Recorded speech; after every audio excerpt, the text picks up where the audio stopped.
ಕೂಡಿ ಬಂದ ಎಲ್ಲರಿಗೂ ಯೇಸು ಕ್ರಿಸ್ತನ ನಾಮದಲ್ಲಿ ವಂದನೆಯನ್ನು ಚೆಲ್ಲಿಸ್ತಾ ಇದ್ದೇನೆ. ಇವತ್ತಿನ ದಿನದಲ್ಲಿ ದೇವರು ಈ ವರ್ಷ ಪೂರ್ತಿ ನಮ್ಮನ್ನು ಪ್ರೊಟೆಕ್ಟ್ ಮಾಡ್ತಾರೆ ಅಂತ ಹೇಳಿ ದೇವರು ಮಾತಾಡೋದಕ್ಕೆ ದೇವರು ಸಹಾಯ ಮಾಡಿದ್ರು. ನಿನ್ನೆ ಎಲ್ಲ ಸಿದ್ಧತೆ ಪ್ರೇಯರ್, ನಿನ್ನೆ ಮಧ್ಯಾಹ್ನ ಊಟ ಮಾಡಿ, ಈ ಭಾನುವಾರ ಮಧ್ಯಾಹ್ನನೇ ಊಟ ಮಾಡೋದು. ಸಂಜೆ ವೇಳೆಯಲ್ಲಿ ಉಪವಾಸವಿದ್ದು ಪ್ರಾರ್ಥನೆ ಮಾಡಿ ಧ್ಯಾನಿಸ್ತಿದ್ದಾಗ ಈ ವರ್ಷ ಪೂರ್ತಿ ನಾನು ನಿಮ್ಮನ್ನು ಪ್ರೊಟೆಕ್ಟ್ ಮಾಡ್ತೀನಿ ಅಂತ, ಯಾವ್ಯಾವ ರೀತಿ ಪ್ರೊಟೆಕ್ಟ್ ಮಾಡ್ತಾರೆ ಅಂತ ಹೇಳ್ಬಿಟ್ಟು ನಾವು ಈ ದಿನದಲ್ಲಿ ಧ್ಯಾನಿಸೋಣ. ಏಸಾಯ 54 ಎಲ್ಲರೂ ತೆಗೆದು ಓದೋಣ. ಅದರಲ್ಲಿ ಒಂದು ಬಿಯಲ್ಲಿ ಒಂದು ವಾಕ್ಯ ಇದೆ. ಯೆಹೋವನು ಶಿಕ್ಷಿತರ ನಾಲಿಗೆಯನ್ನು ನನಗೆ ದಯಪಾಲಿಸಿದ್ದಾನೆ. ಇಲ್ಲಿ ನೋಡ್ರಿ, ಬೆಳಗು ನನ್ನನ್ನು ಎಚ್ಚರಿಸಿ ಶಿಕ್ಷಿತರಂತೆ ನಾನು ಕೇಳುವ ಹಾಗೆ ನನ್ನ ಕಿವಿಯನ್ನು ಜಾಗೃತಗೊಳಿಸುತ್ತಾನೆ. ಕರ್ತನಾದ ಯೆಹೋವನು ನನ್ನ ಕಿವಿಯನ್ನು ತೆರೆದಿದ್ದಾನೆ. ಅದರ ಕಣ್ಗಳನ್ನು ಮುಚ್ಚಿ ಪ್ರಾರ್ಥನೆ ಮಾಡೋಣ. ಸತ್ಯಮದಲ್ಲಿ ನಿವಾಸ ಮಾಡುವ ಪರಲೋಕ ತಂದೆ, ಅಪ್ಪ, ನಮ್ಮನ್ನು ಕಾಪಾಡುವ ದೇವರು ನೀವು ಒಬ್ಬರೇ ತಂದೆ. ಯೇಸುವೇ, ನಮಗೆ ಆಯಿಸ್ಕೊಡುವ ದೇವರು ನೀವು ಒಬ್ಬರೇ. ತಂದೆ ತಾಯಿಗಳೆಲ್ಲ, ಡಾಕ್ಟ್ರುಗಳೆಲ್ಲ, ಯೇಸುವೇ, ನಮ್ಮನ್ನು ವರ್ಷ ಪೂರ್ತಿ ಆರೋಗ್ಯ ಕೊಡುವಂಥವರು, ಸಮಾಧಾನ ಕೊಡುವಂಥವರು ನೀವೊಬ್ಬರೇ. ಈ ಲೋಕ ಯಾತ್ರೆಯನ್ನು ಮುಗಿಸೋದಕ್ಕೆ ನಿನ್ನ ಕೃಪೆಯೇ ಕಾರಣ ತಂದೆ. ಇಷ್ಟು ವರ್ಷಗಳು ನಾವು ಹುಟ್ಟದಾಗಿಂದ ಇಡೀ ಕೂಡಿ ಬಂದರೆ ಒಬ್ಬೊಬ್ಬರಿಗೆ ಒಂದೊಂದು ಡೇಟ್ ಇದೆ. ಆದರೆ ಒಂದು 20-25 ದಿನವನ್ನು ಕಾಣಲು ಕೃಪೆ ಮಾಡಿದ್ರಿ ಅಪ್ಪ. ಈ ಜನವರಿ ತಿಂಗಳಿಂದ ಡಿಸೆಂಬರ್ ಮುಗಿಯೋವರೆಗೂ ನಿನ್ನ ಹಸ್ತ ಕೃಪೆ ನಮ್ಮ ಮೇಲಿದ್ದು ಈ ವರ್ಷ ಇಡೀ ಕಾಪಾಡಿ ನಡೆಸ್ಕೊಡ್ಬೇಕಾಗಿ ನಿನ್ನ ಹಸ್ತದಲ್ಲಿ ಒಪ್ಪಿಸಿಕೊಡುತ್ತಾ ನೀನು ಮಾತಾಡೋಣ ಕೇಳ್ತೇವೆ.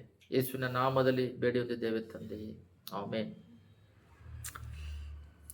ನೋಡ್ರಿ, ಈ ದಿನದಲ್ಲಿ ನಮ್ಮನ್ನು ಪ್ರೊಟೆಕ್ಟ್ ಮಾಡೋದಕ್ಕೆ ದೇವರು ಸಿದ್ಧರಾಗಿದ್ದಾರೆ. ಆದರೆ ನಮ್ಮನ್ನು ಪ್ರೀತಿ ಮಾಡ್ತಾರೆ, ನಮ್ಮೊಳಗಿರೋ ಪಾಪವನ್ನು ದ್ವೇಷಿಸ್ತಾರೆ. ಅದರಿಂದ ಅವ್ರು ಪ್ರೊಟೆಕ್ಟ್ ಮಾಡೋದಕ್ಕೆ ನಾವು ಮಾಡಬೇಕಾಗಿರೋ ಕಾರ್ಯಗಳು ಸ್ವಲ್ಪ ಇದೆ, ಅದನ್ನು ನಾವು ಮಾಡಬೇಕಾಗಿದೆ.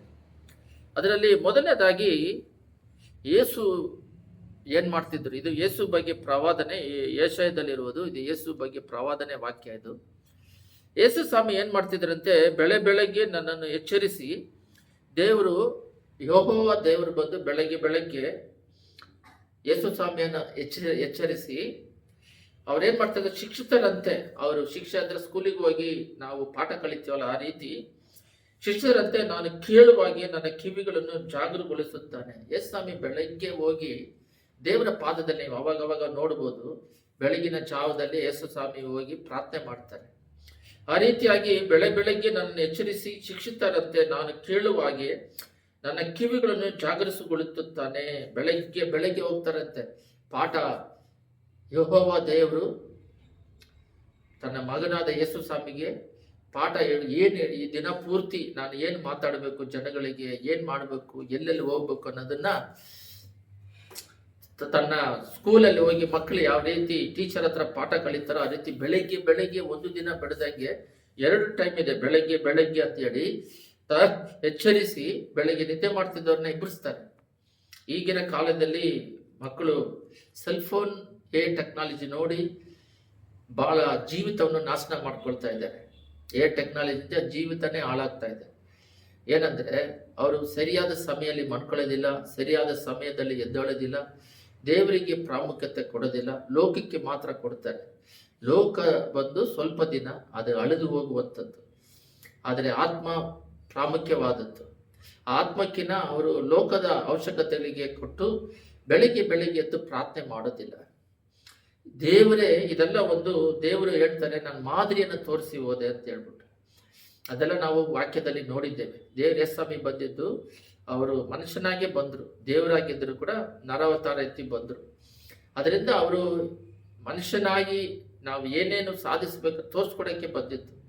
ಆವಾಗ ಇವರು ದೇವರ ಬಗ್ಗೆ ಯೆಹೋವ ದೇವರನ್ನ ಅವರು ಬೆಳಗ್ಗೆ ಮಗನಾಗಿ ಬೆಳಗ್ಗೆ ಅಂತಿದೆ ತನ್ನನ್ನು ಎಚ್ಚರಿಸಿ ನಿದ್ದೆ ಮಾಡ್ತಿದ್ರೆ ಎಚ್ಚರಿಸ್ತಾರೆ. ನೋಡ್ರಿ, ಪ್ರಾರಂಭ ದಿನದಲ್ಲಿ ನಾವು ದೇವ್ರು ನಂಬ್ಕೊಂಡಾಗ ಈ ರೀತಿ ಸೆಲ್ಫೋನಲ್ಲಿ ಅಲಾರಾಮ್ ಎಲ್ಲ ಬಂದಿರಲಿಲ್ಲ. ನಿದ್ದೆ ಮಾಡ್ಬೇಕಾದ್ರೆ 5 ಗಂಟೆ ನಾನು ಎಬ್ರಿಸಂದ್ರೆ 5 ಗಂಟೆಗೆ ನಿದ್ದೆ ಬರೋದಿಲ್ಲ. ಎಚ್ಚರ ಆಗ್ಬಿಡ್ತೀವಿ. ಇದೆಲ್ಲ ಆ ಕಾಲದಲ್ಲಿ ಮಾತಾಡಿದ್ವಿ, ಇವಾಗ ಮಾತಾಡೋದು ಬೇಡ ಅಂತ ಆತ್ಮದಲ್ಲಿ ಬೆಳೆದಿದ್ದೀವಲ್ಲ, ಹೇಳ್ಬಾರ್ದು ಅನ್ಕೊಂಡ್ವಿ. ಬಟ್ ದೇವರು ಇವಾಗ ಮಾತಾಡ್ತಾರೆ ನೋಡ್ರಿ, ಎಲ್ಲ ಗಮನ ಇಟ್ಟು ಕೇಳ್ರಿ, ವಾಕ್ಯ ದೇವ್ರ ಮಾತುಗಳನ್ನ ಕೇಳ್ರಿ. ಮನಸ್ಸಿನಲ್ಲಿ ಅನ್ಕೊಂಡ್ರೆ ಸಾಕು, ಪರಿಶುದ್ಧಾತ್ಮ ಬಂದು 5 ಗಂಟೆಗೆ ಎಬ್ಬರಿಸೋರು. ಆದರೆ 3 ದಿನ 4 ದಿನ ಎಬ್ಬರಿಸೋರು, ಒಬ್ಬೊಬ್ಬರು ಎದ್ದು 5 ಗಂಟೆಗೆ ಪ್ರೇಯರ್ ಮಾಡೋರು. ಸ್ವಲ್ಪ ದಿನ ಸೋಂಬೇರಿಗಳೇ ಶರೀರ. ನಿನ್ನೆ ಒಂದು ವಾಕ್ಯ ಕೇಳಿದೆ ಒಂದು ಸೇವಕರಿಂದ, ಸೈತಾನನು ನಮಗೆ ದೇವರಿಗೆ ಸಮಾನ ಅಲ್ಲ ಅಂತ. ಯಾವತ್ತಾದ್ರೂ ಸೈತಾನನು ದೇವರ ಹತ್ರ ಯುದ್ಧ ಮಾಡಿದನ? ಎಲ್ಲಿದೆ ಬೈಬಲಲ್ಲಿ? ಅವನೊಂದು ದೇವರ ಒಂದು ಸರ್ವೆಂಟ್, ಅವ್ರ ಕೈ ಕೆಳಗಡೆ ಸೇವೆ ಮಾಡುವಂಥವನು, ಏಂಜಲ್. ಅಲ್ಲಿ ಯೋಬರ ಹತ್ರ ಕೂಡ ನಾವು ನೋಡಿದಾಗ ಅವನು ಜನಗಳ ಮಧ್ಯದಲ್ಲಿ ಬಂದು ನಿಂತ್ಕೊಂತಾನೆ ಅಂತ ನೋಡ್ತೀವಿ. ಎಲ್ಲೂ ದೇವರಿಗೆ ಸಮವಾಗಿ ಅವನು ಯುದ್ಧ ಮಾಡೋಕ್ಕಾಗಿಲ್ಲ, ಮೀಕಾವೇಲ್ನೇ ಕಳಿಸ್ತಾನೆ. ಆ ರೀತಿಯಾಗಿ ನಮಗೆ ಎದುರಿ ಯಾರಂದ್ರೆ ನಮ್ಮ ಶರೀರ ಅಂತ. ಅದು ಬೈಬಲಲ್ಲಿ ಕೂಡ ಇದೆ, ಆತ್ಮ ಸಿದ್ಧವಾಗಿದೆ, ಶರೀರ ಸಿದ್ಧವಿಲ್ಲ ಅಂತ. ನಾನು ಹೇಳಕ್ ಬಂದಿದ್ದು ಬೇರೆ, ಬಟ್ ದೇವರ ಆತ್ಮ ಮಾತಾಡ್ತಿದ್ದಾರೆ. ಈ ಬೆಳಗ್ಗೆ ಎದ್ದು ಪ್ರಾರ್ಥನೆ ಮಾಡೋದಿಕ್ಕೆ ಮಾಂಸ ಒಪ್ಪೋದಿಲ್ಲ. 1 ದಿನ ಪ್ರೇಯರ್ ಮಾಡ್ತಾರೆ, 2 ದಿನ ಪ್ರೇಯರ್ ಮಾಡ್ತಾರೆ, ಪರಿಶುದ್ಧಾತ್ಮ ಬಂದು ಎಬ್ಬರಿಸುತ್ತೆ. ಬೇಕಾದ್ರೆ ಚೆಕ್ ಮಾಡಿ, ಅಲಾರಾಮ್ ಏನು ಬೇಕಾಗಿಲ್ಲ. ಬೆಳಗ್ಗೆ ಬಂದು ಮುಟ್ಟುತ್ತಾರೆ, ಎದ್ದು ಪ್ರೇಯರ್ ಮಾಡಂತಾರೆ. ಈ ಶರೀರ ನಿದ್ದೆ ಮಾಡು ಅಂತತೆ, ಆತ್ಮ ಎದ್ದು ಪ್ರೇಯರ್ ಮಾಡಂತತೆ. ಆದ್ರೆ ಶರೀರಕ್ಕೆ ಪ್ರಾಮುಖ್ಯತೆ ಕೊಡ್ತಾರ, ಆತ್ಮಕ್ಕೆ ಪ್ರಾಮುಖ್ಯತೆ ಕೊಡ್ತಾರ ಅಂತ ನೋಡಬೇಕು. ಅವಾಗ ಈ ಆತ್ಮದಿಂದ ಶರೀರವನ್ನು ಜಯಿಸ್ಬೇಕು. ಅದನ್ನ ನಾವು ರೋಮರಲ್ಲಿ ಆಲ್ರೆಡಿ ನಾವು ನೋಡಿದೀವಿ, 13ರಲ್ಲಿ ಇದೆ. ಆತ್ಮದಿಂದ ಶರೀರವನ್ನು ನಾವು ಜಯಿಸ್ಬೇಕಂತ ಹೇಳ್ಬಿಟ್ಟು ಒಂದು ವಾಕ್ಯ ಇದೆ. ಅದರಲ್ಲಿ ನಮ್ಮ ನಡವಳಿಕೆ ಬಂದ್ಬಿಟ್ಟು ಆತ್ಮದಿಂದ ಶರೀರವನ್ನು ಜಯಿಸ್ಬೇಕಂತ ಹೇಳ್ಬಿಟ್ಟು ಒಂದು ವಾಕ್ಯ ಇದೆ. ಬಟ್ ಅದು ಬೈಬಲಲ್ಲಿ ಇದೆ, ಸಿಕ್ತು, ಸಾರಿ, ರೋಮರ್ 8:13ರಲ್ಲಿದೆ. ಇನ್ನು ಶರೀರ ಭಾವವನ್ನು ಅನುಸರಿಸಿ ಬದುಕುವುದಾದರೆ ಸಾಯುವುದು ನಿಶ್ಚಯ. ನೀವು ಪವಿತ್ರಾತ್ಮನಿಂದ, ನಾವು ಹೋಲಿ ಸ್ಪಿರಿಟ್ ಆತ್ಮದ ಅಭಿಷೇಕದಿಂದ ಹೃದಯದಲ್ಲಿ ದೇಹದ ದುರಾಭ್ಯಾಸ ನಾಶ ಮಾಡುವುದಾದರೆ ಜೀವಿಸುವರಿ ಅಂತಿದೆ. ಇದರ ಅರ್ಥ ಏನಂದ್ರೆ, ಪವಿತ್ರಾತ್ಮದಿಂದ ಶರೀರದಲ್ಲಿರುವ ಶರೀರ ದುರಾಭ್ಯಾಸಗಳನ್ನು ಬಿಡಬೇಕಂತ ಹೇಳ್ಬಿಟ್ಟು. ಮತ್ತೆ ಮಧ್ಯಾಹ್ನದಲ್ಲೆಲ್ಲ ಇದೆ, ಇದು ಆತ್ಮ ಸಿದ್ಧವಾಗಿದೆ, ಶರೀರ ಸಿದ್ಧವಾಗಿಲ್ಲ ಪ್ರಾರ್ಥನೆ ಮಾಡೋದಿಕ್ಕೆ ಅಂತ. ಈ ಬೆಳಗ್ಗೆ ದೇವರು ಬಂದು ಪರಿಶುದ್ಧಾತ್ಮ ಎಬ್ಬರಿಸಿದಾಗ ಎದ್ದು ಪ್ರೇಯರ್ ಮಾಡಬೇಕು. ಆದರೆ ಇವರು ಆತ್ಮ ಬಲಕ್ಕಿನ್ನ ಶರೀರದಲ್ಲಿ ತಿಂದು ಚೆನ್ನಾಗಿ ನಿದ್ದೆ ಮತ್ತಲ್ಲಿ ಇರುವುದರಿಂದ ದೇವರು ಬಂದು ಎಬ್ಬರಿಸಿದ್ರು ಅವ್ರು ಎದ್ದೇಳೋದಿಲ್ಲ. ಅವ್ರನ್ನ ನೆನ್ಸ್ಕೊಂತಾರೆ, ಬೆಳಗ್ಗೆ ಎದ್ದು ಪ್ರೇಯರ್ ಮಾಡ್ಬೇಕಂತ ಮನಸ್ಸಿನಲ್ಲಿ ಅನ್ಕೊಂತಾರೆ, ಪರಿಶುದ್ಧಾತ್ಮ ಎಬ್ಬರಿಸ್ತಾರೆ, ಆದ್ರೆ ನಿದ್ದೆ ಮಾಡ್ತಾರೆ. ಒಂದು 3 ದಿನ ಬಂದು 5 ಗಂಟೆಗೆ ಎಬ್ಬರಿಸ್ತಾರೆ, ಮತ್ತೆ ಎದ್ದೇಳದೆ ಹೋದಾಗ ಹಂಗೆ ಪರ್ಮನೆಂಟ್ ಆಗಿ ಅವನು ನಿದ್ದೆ ಮಾತ್ರಲ್ಲೇ ಇರ್ತಾನೆ. ಪರಿಶುದ್ಧಾತ್ಮ ಸಹಾಯ ಮಾಡೋದಿಲ್ಲ. ಇದು ಇನ್ನೊಂದಕ್ಕೂ ಬರುತ್ತೆ. ಪರಿಶುದ್ಧಾತ್ಮ ಹೋಲಿ ಸ್ಪಿರಿಟ್ ಹೃದಯದಲ್ಲಿ ಇರ್ತಾರೆ. ಆಲಯ ನಾವೇ, ಕಟ್ಟಡಗಳೆಲ್ಲ, ಚರ್ಚ್ ಅಂದ್ರೆ ನಾವೇ ಚರ್ಚ್. ಆದರೆ ಪರಿಶುದ್ಧಾತ್ಮನ ದುಃಖಪಡಿಸದಾಗಿದ್ದವರು ಇರ್ತಾರೆ. ಆ ಪರಿಶುದ್ಧಾತ್ಮ ದುಃಖ ಮಾಡಿದಾಗ ಮಾಡಬೇಡ ಅಂತ ಹೇಳ್ತಾರೆ. ಅದಕ್ಕೆ ಮೀರಿ ಮಾಡ್ತಾ ಇದ್ದಾಗ ಅವ್ರು ಬಿಟ್ಟು ಹೋಗ್ತಾರೆ, ಮತ್ತೆ ಬರೋದಿಲ್ಲ. ಸೌಲಾಗೆ ಅವರು ಚಾಕಿಂದ ಚುಚ್ಕೊಂಡು ಅವನೇ ಸತ್ತೋದ. ಆ ರೀತಿ ಮರಣ ನಮಗೆ ಸಂಭವಿಸುತ್ತದೆ. ಅದರಿಂದ ಈ ಹೋಲಿ ಸ್ಪಿರಿಟ್ ನಮ್ಮಲ್ಲಿ ಇದ್ದಾಗ ಮಾಡಬೇಕು. ಆದರೆ ಪರಿಶುದ್ಧಾತ್ಮನಿಗೆ ಅವರ ಅಭಿಷೇಕ ಹೊಂದಿದ್ರಂತ ಅಪೊಸ್ತಲರಲ್ಲಿ ನೋಡ್ತೀವಿ 10:38ರಲ್ಲಿ, ಯೇಸುಸ್ವಾಮಿ ಪವಿತ್ರಾತ್ಮದಿಂದಲೂ ಅಭಿಷೇಕ ಹೊಂದಿದ್ದನು ಅಂತ ಹೇಳ್ಬಿಟ್ಟು. ಪವಿತ್ರಾತ್ಮ ಪ್ಲಸ್ ಅಭಿಷೇಕ 2 ಇರೋದ್ರಿಂದ ಅವರು ಬೆಳಗ್ಗೆ ನನ್ನನ್ನು ಎಚ್ಚರಿಸಿ ಶಿಕ್ಷಿತರಂತೆ ನಾನು ಕೇಳುವಾಗೆ ನನ್ನ ಕಿವಿಗಳನ್ನು ಜಾಗೃತಗೊಳಿಸಿದ ಕರ್ತನಾದಿಯವನು. ಇವಾಗ ನ್ಯೂ ಇಯರ್ ಬಂದಿದ್ದಾಗಿಂದ 1/1/2025ರಿಂದ ಎಲ್ಲ ವಾಗ್ದಾನ, ಪಾಸ್ಟರ್ಗಳೆಲ್ಲ ವಾಗ್ದಾನದ ಬಗ್ಗೆ ಹೇಳ್ತಾರೆ. ಈ ವರ್ಷದಲ್ಲಿ ಇದು ನಡೀತೈತೆ ಅಂತ ಹೇಳ್ಬಿಟ್ಟು ಅದು ಅವರು ಮೈಂಡಲ್ಲಿ ಅದು ಮಾತಾಡೋದೇ ತಪ್ಪು. ಅದು ಅಜ್ಞಾನ ತರ ತೋಚುತ್ತೆ. ಯಾಕಂದ್ರೆ ಡೈಲಿ ಯೇಸುಸ್ವಾಮಿ ದೇವರ ಹತ್ರ ಹೋಗ್ಬಿಟ್ಟು ಕೇಳಿದ್ರಂತ ಬೈಬಲಲ್ಲಿದೆ. 1 ವರ್ಷ ಪೂರ್ತಿ ಒಂದು ವಾಗ್ದಾನ ಹೆಂಗೆ ಸರಿ ಹೋಗುತ್ತೆ? ಒಂದು ಉದಾಹರಣೆ ಹೇಳ್ಬೇಕಂದ್ರೆ, ಮೊದಲನೇ ದಿನ ವರ್ಷ ಪೂರ್ತಿ 365 ದಿನಕ್ಕೆ ಒಂದೇ ದಿನ ಊಟ ಮಾಡಿಬಿಟ್ಟು 1/1/2025 ಇಸ್ವಿಯಲ್ಲಿ ಬೆಳಗ್ಗೆಯಿಂದ ಸಂಜೆವರೆಗೂ ಪೂರ್ತಿ ತಿಂದ್ಬಿಟ್ಟು ಒಂದು ತಿಂಗಳು ಕೂಡ ಇಡಕ್ಕಾಗಲ್ಲ, ಒಂದು ವಾರ ಕೂಡ ಇರಕ್ಕಾಗಲ್ಲ, ಒಂದು ವರ್ಷ ಪೂರ್ತಿ ಹೆಂಗಿರಕ್ಕಾಗುತ್ತೆ ಊಟ ಮಾಡಿಬಿಟ್ಟು. ಸರಿ, ಊಟ ಏನಕ್ಕೆ ಹೋಲಿಸ್ತಾ ಇದೀವಿ ಅಂದ್ರೆ, ಶರೀರಕ್ಕೆ ಹೆಂಗೆ ನಾವು ಊಟ ಮಾಡದೇ ಇದ್ರೆ ಶರೀರ ಬಲನಿತ ಆಗುತ್ತೋ, ಆತ್ಮ ಕೂಡ ಅದೇ ರೀತಿ ಬಲನಿತ ಆಗುತ್ತೆ. ಅದರಿಂದ ಆತ್ಮ ಕೂಡ ಬಲನಿತೆಯನ್ನು ಹೊಂದುತ್ತೆ. ಆತ್ಮಕ್ಕೆ ಆಹಾರವೇ ಪ್ರಾರ್ಥನೆ, ವಾಕ್ಯ. ಒಂದು ಇದಕ್ಕೆ ಮುಂಚೆ ನಾವು ಯೇಸು ಸ್ವಾಮಿ ನಂಬದೇ ಇದ್ದಾಗ ಕಾಮನ್ ಆಗಿ ಎಲ್ಲ ಮನುಷ್ಯರಲ್ಲಿ ದುಃಖ ಇರುತ್ತೆ, ವೇದನೆ ಇರುತ್ತೆ, ಬೇಜಾರು ಇರುತ್ತೆ, ದುಡಿಮೆ ಇರುತ್ತೆ, ದುಡ್ಡು ಇರುತ್ತೆ. ಆದ್ರೂ ಕೂಡ ಆತ್ಮಕ್ಕೆ ಆಹಾರ ಚಿಂತೆ ಮಾಡೋದು, ಸುಮ್ಮನೆ ಬೇರೆಯವ್ರ ಬಗ್ಗೆ ಕೈ ಇಟ್ಕೊಂಡು ಅವ್ರ ಮೇಲೆ ಹೊಟ್ಟೆ ಕಿಚ್ಚು ಪಟ್ಕೊಂಡು ಅವ್ರ ಬಗ್ಗೆನೇ ಮಾತಾಡ್ತಿರೋದು. ಅದೇ ಸ್ವಾಮಿ ನಂಬದಾಗ ನೋಡ್ರಿ ಎಲ್ಲ ರಿವರ್ಸ್ ಆಗುತ್ತೆ. ಅವರು ಒಂದು ಮನುಷ್ಯ ನಮಗೆ ವಿರೋಧವಾಗಿ ಎಷ್ಟೇ ವಿರೋಧವಾಗಿ ಎದ್ದು ಹೋರಾಟ ಮಾಡಿದ್ರು ಅವ್ರಿಗೆ ಗೊತ್ತಿಲ್ಲದೆ ಮಾಡ್ತಾ ಇದ್ದಾರೆ, ಕ್ಷಮಿಸಿ ಅವ್ರ ರಕ್ಷಣೆ ಹೊಂದಲಿ ಅಂತ ನಮ್ಮ ಹೃದಯ ಬದಲಾಗುತ್ತೆ.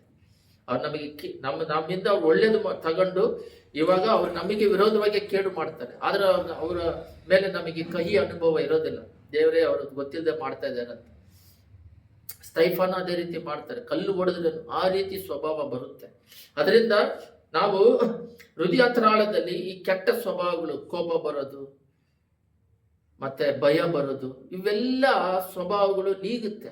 ಅದೇ ಬೆಳಗಿನ ಜಾವದಲ್ಲಿ ಡೈಲಿ ದೇವರ ಹತ್ರ ಬರಬೇಕು. ಒಂದು ವಾಗ್ದಾನ ವರ್ಷ ಪೂರ್ತಿ ಹೆಂಗೆ ಸರಿ ಹೋಗುತ್ತೆ, ಬೇರೆಯವರಿಗೆ ಸರಿ ಹೋಗುತ್ತೆ ಏನೋ, ಬೇರೆ ಸೇವಕರಿಗೆ, ಸಭೆಗೆ, ಬಟ್ ನನಗೇನೋ ಅದು ಅಷ್ಟೇನೋ ಇಲ್ಲ. ಡೈಲಿ ವಾಕ್ಯಗಳು ಬೇಕಾಗಿದೆ. ಇಷ್ಟು ವಾಕ್ಯ ಇದೆ ಬೈಬಲಲ್ಲಿ, ವರ್ಷಕ್ಕೊಂದು ವಾಕ್ಯ ಹೆಂಗೆ ಸೂಟಬಲ್ ಆಗುತ್ತೆ? ನನಗೆ ಕೂಡ ಮೊದಲನೇ ವರ್ಷದಲ್ಲಿ ಒಂದು ವಾಕ್ಯ ಬಂತು, ಈ ವರ್ಷದಲ್ಲಿ ನನಗೆ ಸಮಾಧಾನ, ಈ ವರ್ಷದಲ್ಲಿ ನನ್ನ ಕೃಪೆ ನಿನಗೆ 2ರಷ್ಟು ಮಾಡ್ತೀನಿ ಅಂತ. ಸರಿ, ಸುಮ್ಮನೆ ಪ್ರಾರ್ಥನೆ ಮಾಡಿದಾಗ ಆ ವಾಕ್ಯ ಬಂತು. ಬಟ್ ಅದು ಒಂದು ದಿನಕ್ಕೆ ಅವತ್ತಿಗೆ ಸರೋಯ್ತ ಹೊರತು ಈ 365 ದಿನ ನಡ್ಸೋದಿಕ್ಕೆ ಒಂದು ವಾಕ್ಯ ನಮಗೆ ಸಾಕಾಗೋದಿಲ್ಲ. ಆತ್ಮ ಬಲನೀತ ಆಗುತ್ತೆ. ನಮ್ಮ ಆತ್ಮಕ್ಕೆ ನಾವು ಯಾವಾಗಲೂ ಡೈಲಿ ಬಂದ್ಬಿಟ್ಟು ನಾವೇನ್ ಮಾಡ್ಬೇಕಂದ್ರೆ ಸಮಾಧಾನ ಡೈಲಿ ಬೇಕಾಗಿದೆ. ಯಾವತ್ತು ಬೆಳಗ್ಗೆ ಮಧ್ಯಾಹ್ನ ನೈಟ್ 3 ಹೊತ್ತು ಊಟ ಮಾಡ್ತೀವೋ, ಅದು ಊಟ ಮಾಡದೇ ಇದ್ದಾಗ ಟಯರ್ಡ್, ಶರೀರದಲ್ಲಿ ಒಂದು ಟಯರ್ಡ್ ಅನ್ನೋದು ಬರುತ್ತೆ. ಊಟ ಮಾಡದೆ ಒಂದು 3 ದಿನ ಇದ್ದರೆ ಟಯರ್ಡ್ ಅನ್ನೋದು ಬರುತ್ತೋ, ಆ ಬೆಳಗಿನ ಜಾವದಲ್ಲಿ ಒಂದು 5ರಿಂದ 6 ಗಂಟೆ, 5:30ರಿಂದ 6:30ವರೆಗೂ ಒಂದು ಮನುಷ್ಯ ದೇವರ ಹತ್ರ ಐಕ್ಯತೆಗೊಳ್ಳದಾಗೆ ಪ್ರಾರ್ಥನೆ ಮಾಡದಿದ್ದಾಗ ಆ ದಿನ ಪೂರ್ತಿ ಅವನಿಗೆ ಏನೋ ಒಂದು ಕಳ್ಕೊಂಡಂಗೆ ಬೇಜಾರು, ದುಃಖ, ಸಮಸ್ಯೆಗಳು ಸಹಿಸಕ್ಕಾಗ. ಯಾಕಂದ್ರೆ ಆತ್ಮದಲ್ಲಿ ಬಲ ಇಲ್ಲ, ಶರೀರದಲ್ಲಿ ಬಲ ಇದೆ, ಮೈಂಡಿಗೆ ಬಲ ಇಲ್ಲ. ಸಮಸ್ಯೆ ಏನಾದರೂ ಬಂದರೆ ಅದನ್ನು ಎದುರಿಸೋದಕ್ಕೆ ಶಕ್ತಿ ಇಲ್ಲ. ಅದಕ್ಕೆ ಬೆಳಗಿನ ಜಾವದಲ್ಲಿ ಪ್ರಾರ್ಥನೆಗಳು, ವಾಕ್ಯದಿಂದ ನಮಗೆ ಸಮಾಧಾನ ಕೊಡಬೇಕಾಗಿದೆ, ಸಂತೋಷ ಬೇಕಾಗಿದೆ, ವಿಶ್ವಾಸ ಬೇಕಾಗಿದೆ, ಜ್ಞಾನ ಬೇಕಾಗಿದೆ, ಧೈರ್ಯ ಬೇಕಾಗಿದೆ. ನಮಗೆ ಇದೆಲ್ಲ ಡೈಲಿ ಬೆಳಗ್ಗೆ ಬೆಳಗ್ಗೆ ಬೆಳಗ್ಗೆ ಹೆಂಗೆ ಶರೀರಕ್ಕೆ ಆರೋಗ್ಯವಾಗಿ, ಆತ್ಮಕ್ಕೆ ಆಹಾರವಾಗಿ ಪ್ರಾರ್ಥನೆ, ವಾಕ್ಯ ಬಲದಿಂದ ತುಂಬಿಸಬೇಕಾಗಿದೆ. ಈ 2025ರಲ್ಲಿ ಜನಗಳು ಎಲ್ಲರೂ ಏನ್ ಮಾಡ್ತಾರೆ, ಒಂದು ವಾಕ್ಯ ಕೊಟ್ಬಿಟ್ಟು ಇದು ವರ್ಷ ಇಡೀ ಸಾಕಾಗುತ್ತೆ ಅಂತ ಹೇಳ್ತಾರೆ. ಅದು ಸಾಕಾಗೋದಿಲ್ಲ. ಯಾಕಂತ ಹೇಳಿದ್ರೆ ವರ್ಷ ಇಡೀ ಭೂಕಂಪಗಳು ನಡೀತಾ ಇದ್ದಾವೆ, ಹೆಚ್ಚಾಗ್ತಾ ಇದೆ. ಭೂಕಂಪಗಳು, ಸುನಾಮಿಗಳು ಹೆಚ್ಚಾಗ್ತಾ ಇದ್ದಾವೆ, ರೇಟ್ ಅಧಿಕವಾಗ್ತಾ ಇದೆ, ಪೊಲ್ಯೂಷನ್ ಅಧಿಕವಾಗ್ತಾ ಇದೆ, ಕಾಯಿಲೆಗಳು ಅಧಿಕವಾಗ್ತಿದೆ, ಯುದ್ಧಗಳು ನಡೀತಾ ಇದ್ದಾವೆ, ಕುಟುಂಬದಲ್ಲಿ ಸಮಾಧಾನವಿಲ್ಲ, ಕುಟುಂಬದಲ್ಲಿ ಡೈವರ್ಸ್ಗಳು ಅಧಿಕವಾಗ್ತಿದೆ. ಕೋರ್ಟ್ಗಳೆಲ್ಲ ಡೈವರ್ಸ್ಗೋಸ್ಕರನೇ ಸಪರೇಟ್ ಕೋರ್ಟ್ ಏರ್ಪಾಡು ಮಾಡಿದ್ದಾರೆ. ಇವಾಗ ಬರ್ತಾ ಬರ್ತಾ ಆ ಕಾಲದಲ್ಲಿ ಪೊಲೀಸ್ ಸ್ಟೇಷನ್ ಹೋಗದೆ ನಾಚಿಕೆ ಆಗಿತ್ತು, ಕೋರ್ಟಲ್ಲೆಲ್ಲ ಹೋಗ್ತಾ ಇರಲಿಲ್ಲ. ಇವಾಗ ಚಿಕ್ಕ ವಿಷಯಕ್ಕೆಲ್ಲ ಪೊಲೀಸ್ ಸ್ಟೇಷನ್, ಕೋರ್ಟ್ ಅಂತ ಹೋಗ್ಬಿಟ್ಟು ಟೆಕ್ನಾಲಜಿ ಅಂತ ಹೇಳ್ಬಿಟ್ಟು ಸಮಾಧಾನವನ್ನು ಕಳ್ಕೊತಾ ಇದ್ದಾರೆ. ಇದಕ್ಕೆಲ್ಲ ಆಹಾರ ಡೈಲಿ ಪ್ರಾರ್ಥನೆ, ವಾಕ್ಯದ ಬಲದಿಂದ ತುಂಬಿಸ್ಕೋಬೇಕು. ಯೇಸು ಸ್ವಾಮಿನೇ ಅದನ್ನ ಮಾಡಿ ಬೆಳಗಿನ ಜಾವದಲ್ಲಿ ಎದ್ದು ಆ ದಿನಕ್ಕೆ ಏನೇನು ಬೇಕಂತೇಳಿ 3.5 ವರ್ಷಕ್ಕೆ ಅವ್ರು ಕೊಟ್ಟಿರುವ ಕೃಪಾ ವರಗಳ ಸೇವೆ ವಿಷಯದಲ್ಲಾಗಲಿ ಡೈಲಿ ಅವ್ರು 33 ವರ್ಷ ಬದುಕಿದ್ರು. ಬೆಳಗಿನ ಜಾವದಲ್ಲಿ ದೇವರ ಪಾದದಲ್ಲಿ ಕೂತು ಶಿಕ್ಷಿತರಂತೆ ಟೀಚರ್ ಹೇಳುವ ರೀತಿಯಲ್ಲಿ ಮಗು ಹಾಗೆ ಕೂತ್ಕೊಂಡು ಕಲಿತು ಆ ದಿನಕ್ಕೆ ಬೇಕಾಗಿರೋ ಆಹಾರವನ್ನು ಪಡ್ಕೊಂಡು ಲೋಕಕ್ಕೆ ಅವ್ರು ಕೊಟ್ಟಿರುವ ಕೆಲಸವನ್ನು ಮಾಡಿ ಮುಗಿಸಿದ್ರು. ಹಿಂದುಗಡೆ 4,000 ವರ್ಷವನ್ನು ಸರಿ ಮಾಡಿದ್ರು. ಈಗ ನಡಿಬೇಕಾಗಿರೋ 2 ವರ್ಷ ಆಗಿದೆ, ಇನ್ನೂ ಒಂದು ವರ್ಷ ದೇವರ ಆಳ್ವಿಕೆ. ಇದುವರೆಗೂ ಅವರು ಎಲ್ಲವನ್ನು ಬದಲಾಯಿಸಿ ಮಾಡಬೇಕಾಗಿರೋ ಕೃಪಾ ವರವನ್ನು ಅವರು ಹೊಂದಿಕೊಂಡ್ರು. ಅದರಿಂದ ನಮಗೆ ಈ ವರ್ಷದಲ್ಲಿ ಪೂರ್ತಿ ನಡೆಸೋದಕ್ಕೆ ಡೈಲಿ ಆಹಾರವಾಗಿರುವ ಪ್ರಾರ್ಥನೆ ವಾಕ್ಯದಿಂದ ತುಂಬಿಸ್ಕೋಬೇಕು. ಒಂದು ದಿನ ಪೂರ್ತಿ 3 ಹೊತ್ತು ಊಟ ಮಾಡದಿದ್ರೆ ಯಾವ ರೀತಿ ಶರೀರ ಬಲನೀಯತೆ ಆಗುತ್ತೋ, ಟಯರ್ಡ್ ಸುಸ್ತಾಗುತ್ತೋ, ಅದೇ ರೀತಿ ಆತ್ಮ ಬಂದು ಸೋತೋಗುತ್ತೆ. ಯಾಕಂದ್ರೆ ನಾವು ಮನೆ ಬಿಟ್ಟು ಹೊರಗಡೆ ಹೋದಾಗ ಲೋಕದಲ್ಲಿರೋದು ಸೈತಾನು ಯಾವುದೋ ರೂಪದಲ್ಲಿ ಬೆಳೆಸೋದಿಕ್ಕೆ ಟ್ರೈ ಮಾಡ್ತಾನೆ, ಪಾಪ ಮಾಡೋಕ್ಕೆ ಪ್ರೇರೇಪಿಸ್ತಾನೆ, ದೇವ್ರ ಚಿತ್ತ ಇಲ್ಲದನ್ನ ಮಾಡೋದಿಕ್ಕೆ ಪ್ರೇರೇಪಿಸ್ತಾನೆ. ನಮಗೆ ಗೊತ್ತಾಗೋದಿಲ್ಲ. ಅಷ್ಟು ದೇವರ ಸೈತಾನನ ತಂತ್ರಗಳನ್ನು ಅರಿತವರಾಗಿ ಅಭಿಷೇಕ ಹೊಂದಿದವರಾಗಿರಬೇಕು. ಅವನು ಪಾಪ ಮಾಡೋದಕ್ಕೆ ಪ್ರೇರೇಪಿಸದೆ ಹೋದ್ರೂ ಬೇರೆ ಟ್ರ್ಯಾಕ್ ಅಲ್ಲಿ ಒಳ್ಳೆತನನೇ ಒಳ್ಳೇದೇ, ಆದರೆ ಆ ಒಳ್ಳೆದನ್ನೇ ಕೆಟ್ಟದಾಗಿ ಮಾರ್ಪಡಿಸುವ ರೀತಿಯಲ್ಲಿ ಮಾಡ್ಬಿಡ್ತಾನೆ. ಅದು ನಮಗೆ ಮೈಂಡಿಗೆ ಒಳ್ಳೆ ತರ ತೋರಿಸುತ್ತೆ, ಆಮೇಲೆ ನೋಡಿದ್ರೆ ಅದು ಕೆಟ್ಟದಾಗಿರುತ್ತೆ. ಆ ರೀತಿಯಾಗಿ ಒಳ್ಳೆ ಕಾರ್ಯವನ್ನೇ ಕೆಟ್ಟ ರೂಪದಲ್ಲಿ ಮಾಡಿಸಿ ನಮ್ಮ ಜೀವಿತವನ್ನು ಹಾಳು ಮಾಡೋದಿಕ್ಕೆ ದೇವರೇ ನಮ್ಮನ್ನ ಹಾಳು ಮಾಡುವಷ್ಟು ಅವನು ತಂತ್ರಗಳನ್ನ ಹೋದ ವಾರೆಲ್ಲ ನಾವು ನೋಡಿದ್ವಿ. ದೇವರು ಶಪ್ಸೋದಿಕ್ಕೆ ಬಂದಾಗ ಬಿಲಾಮ ಅವನ್ನ ಶಪ್ಸ್ದಂಗೆ ಮಾಡಿದ್ರು. ಅದ್ರ ಐಡಿಯಾ ಕೊಟ್ಟ, ಅವ್ರ ಹೃದಯದಲ್ಲಿ ಪಾಪ ಮಾಡಕ್ಕೆ ಪ್ರೇರೇಪಿಸು ಅಂತ. ಅವನು ರಾಜ ಏನ್ ಮಾಡ್ತಾನೆ, ಊಟಕ್ಕೆ ಕರೆದಿದ್ದಾನೆ ಅಷ್ಟೇ. ಊಟಕ್ಕೆ ತಾನೇ ಕರೆದಿದ್ದಾನೆ, ನೋಡು ಒಳ್ಳೇದೆ, ಊಟಕ್ಕೆ ಕರೆದಿದ್ದಾರಲ್ಲ ಅಂತ ಅವ್ರ ಕೃತಜ್ಞತೆ. ಅವನಿಗೆ ಊಟ ಕರೆದಿರೋದು ಅವರೊಂದು ತಂತ್ರ ಮಾಡಿದ್ದಾರೆ. ಆ ತಂತ್ರದಲ್ಲಿ ಸಿಕ್ಸಾಕಕ್ಕೆ ನಮಗೆ ಗೊತ್ತಿಲ್ಲ. ಇಸ್ರೇಲ್ ಜನಗಳಿಗೆ ಊಟ ಮಾಡಕ್ಕಂತ ಹೋದವ್ರನ್ನ ಅವ್ರ ಹೆಣ್ಮಕ್ಳನ್ನ ಕೊಟ್ಟು ಅವರ ಜೊತೆಗೆ ಇರೋದಕ್ಕೆ ಬಿಟ್ಟಾಗ ಇನ್ನೇನು ಬರ್ತದಲ್ಲ ಅಂತ ಸಿಂಪಲ್ ಆಗಿ ಹೊಡೆದು ಬಿಟ್ಟ.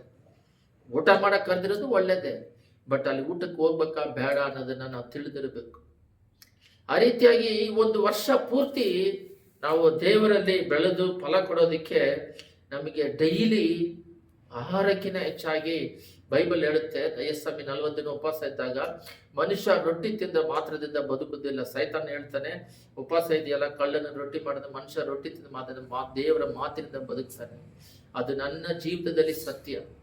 ಯಾಕಂದ್ರೆ ಚಿಕ್ಕ ವಯಸ್ಸಿಂದನೂ ಮಾತ್ರ ತಿಂದು ತಿಂದು ತಿಂದು ತಿಂದು 10ನೇ ಕ್ಲಾಸಲ್ಲಿ ಓದಕ್ಕಾಗದಾಗೆ SSLC ಎಕ್ಸಾಮ್ ಬರೆಯೋಕ್ಕಾಗದೆ 2ನೇ ಸಲ ಬರುತ್ತೆ. ಅವಾಗಲೇ ನನ್ನ ಜೀವನ 6 ತಿಂಗಳು ಊಟ ಮಾಡೋಕ್ಕಾಗದಾಗೆ ಮರಣ ಹಂಚಿಗೆ ಹೋಗಿದ್ದೆ. ಆದರೆ 92ರಿಂದ ಇದುವರೆಗೂ ಬದುಕಿಸಿ ಇಟ್ಟಿದ್ದಾರೆ. 30 ವರ್ಷ ಕಾಲ ಜೀವಂತವಾಗಿಟ್ಟು 32 ವರ್ಷ ಕಾಲ ಜೀವಂತವಾಗಿಟ್ಟು ನಡೆಸ್ತಾ ಇದ್ದಾರೆ. ಅದಕ್ಕೆ ಕಾರಣ ನಮ್ಮ ಸ್ವಂತ ಬಲ ಶಕ್ತಿ ಅಲ್ಲ, ಅವರ ಮಾತು, ಅವರ ಕೃಪೆ ಮಾತ್ರನೇ. ಅದರಿಂದ ಈ ವರ್ಷದಲ್ಲಿ ಏನೇನೋ ಸಂಭವಗಳು ನಡೀತವೆ. ಈ ವರ್ಷದಲ್ಲಿ ಭಯಂಕರವಾದ ಸಂಭವಗಳು ನಡೀತವೆ. ಇವಾಗ ರೇಟ್ ಒಂದು ಸಲ ಜಾಸ್ತಿ ಆದರೆ ಕಮ್ಮಿ ಆಗೋದಿಲ್ಲ ಈ ಲೋಕದಲ್ಲಿ. ಒಂದು ಸಲ ಪೆಟ್ರೋಲ್ ರೇಟ್ 40 ರೂಪಾಯಿ ಇತ್ತು, 80 ರೂಪಾಯಿ ಇತ್ತು, 100 ರೂಪಾಯಿ ಇತ್ತು, 100 ಅಂತಂದ್ರೆ ಆ ರೇಟ್ ಜಾಸ್ತಿ ಆದರೆ ಮತ್ತೆ 40 ರೂಪಾಯಿಗೆ ಬರೋದೇ ಇಲ್ಲ. ಇವಾಗ ನಮಗೆ ಮಾತ್ರ ದೇವ್ರು ನಂಬ್ಕೊಂಡಿದೀವಿ, ಪೆಟ್ರೋಲ್ ನಿಮಗೆ ಮಾತ್ರ ಕಮ್ಮಿ ಕೊಡ್ತಾರಂತನೂ ಹೇಳೋದಿಲ್ಲ. ಬಟ್ ದೇವರು ಈ ಪ್ರಾರ್ಥನೆ ವಾಕ್ಯದಿಂದ ಬೆಳೆದಾಗ ಕೃಪೆ ಹಸ್ತ ನಮ್ಮ ಮೇಲೆ ಇರೋದ್ರಿಂದ ಅವ್ರು ಏನ್ ಮಾಡ್ತಾರಂದ್ರೆ, ಬಹಳ ಗಮನ ಇಟ್ಟು ಕೇಳ್ರಿ, ಆ ಖರ್ಚನ್ನು ನಾವು ಬರ್ಸೋದಿಕ್ಕೆ, ಕುಟುಂಬ ನಡೆಸೋದಿಕ್ಕೆ, ನಮ್ಮ ಆತ್ಮಿಕದಲ್ಲಿ ಅವಶ್ಯಕತೆಗಳನ್ನ ತೀರ್ಸೋದಿಕ್ಕೆ ದೇವರು ನಮ್ಮನ್ನ ಬಲಪಡಿಸ್ತಾರೆ. ಎಷ್ಟೇ ಸಮಸ್ಯೆ ಬಂದರೂ ಕೈ ಬಿಡದೆ ನಡೆಸ್ತಾರೆ. ಅದಕ್ಕೆ ಒಂದು ಉದಾಹರಣೆಗೆ ಲೂಕ 21:9 ಓದ್ರಿ. 2 ವಾಕ್ಯವನ್ನು ಓದೋಣ. ಲೂಕ 21:9 ಅದರಲ್ಲಿ ನೋಡ್ರಿ, ಇದಲ್ಲದೆ ಯುದ್ಧಗಳು ಗಲಿಬಿಲಿಗಳು ಆಗುವುದನ್ನು ನೀವು ಕೇಳುವಾಗ ದಿಗಿಲು ಪಡಬೇಡಿರಿ. ನೋಡ್ರಿ, ಈ ಲೋಕದಲ್ಲಿ ಬರೀ ಯುದ್ಧ ಅಂತಿದೆ. ಬರೀ ಮಧ್ಯದಲ್ಲಿ ನೋಡಿದಾಗ ಇದ್ರ ಹಿಂದ್ಗಡೆ ನೀವು ನೋಡಿದಾಗ ಭಯಂಕರವಾಗಿದೆ. 24 ನೀವು ಅಧ್ಯಾಯ 24 ನೋಡಿದಾಗ ಯುದ್ಧಗಳು ಮಾತ್ರವಲ್ಲ, ಅಲ್ಲಿ ಬಹಳ ಸಮಸ್ಯೆಗಳು ಬರುವುದನ್ನ ನಾವು ನೋಡ್ತೀವಿ. ಅಲ್ಲಿ 24:5 ಓದಿದಾಗ ಅಲ್ಲಿ ಯುದ್ಧಗಳು ಆಗುವುದೆಂದು ಸುದ್ದಿಯನ್ನು ಕೇಳುವಿರಿ. ಇವಾಗ ಯುದ್ಧಗಳು ಭಯಂಕರವಾಗಿದೆ. ರಾಜ್ಯಕ್ಕೆ ವಿರೋಧವಾಗಿ ರಾಜ್ಯ, ಒಂದೊಂದು ಬೇರೆ ದೇಶಕ್ಕೆ ವಿರೋಧವಾಗಿ ಯುದ್ಧ, ಮತ್ತೆ ಆ ದೇಶದಲ್ಲಿ ಜಾತಿ ಮತ ಕಳವರಗಳು ಭಯಂಕರವಾಗಿ ನಡೀತಾ ಇದ್ದಾವೆ. ಭೂಕಂಪಗಳು ಅಧಿಕವಾಗಿ ನಡೀತಾ ಇದ್ದಾವೆ. ಗ್ಲೋಬಲ್ ವಾರ್ಮಿಂಗ್ ಅಂತ ಹೇಳ್ಬಿಟ್ಟು ಇವಾಗ ಯುದ್ಧ ನಡೆಯೋದ್ರಿಂದ ಬಹಳ ಗ್ಲೋಬಲ್ ವಾರ್ಮಿಂಗ್ ಇಂದ ಸಮಸ್ಯೆಗಳು ಹೆಚ್ಚಾಗ್ತಿದೆ. ಈ ರೀತಿಯಾಗಿ ಬರ ಬರ್ತಾ ಇದೆ. ಇಲ್ಲೆಲ್ಲ ಇದೆ. ಬಹಳ ಒಬ್ರು ಇಲ್ಲಿ ಕಡೆದಾಗಿ ನಾವು ನೋಡೋದಾದ್ರೆ ಇಲ್ಲಿ ಸುಳ್ಳು ಪ್ರವಾದಿಗಳು ಎದ್ದೇಳ್ತಾರಂತ 12ರಲ್ಲಿ, ಇದಲ್ಲದೆ ಅಂತವರು ಹೆಚ್ಚಾಗುವುದರಿಂದ ಬಹುಜನರ ಪ್ರೀತಿಯು ತಣ್ಣಗಾಗಿ ಹೋಗುವುದು, ಕಡೆವರೆಗೂ ತಾಳುವನೇ ರಕ್ಷಣೆ ಹೊಂದುವನು. ನೋಡ್ರಿ, ಪ್ರೀತಿ ಎಲ್ಲ ಇಳಿದಂಗೆ ಹೋಗ್ತಾ ಇದೆ. ನೋಡ್ರಿ,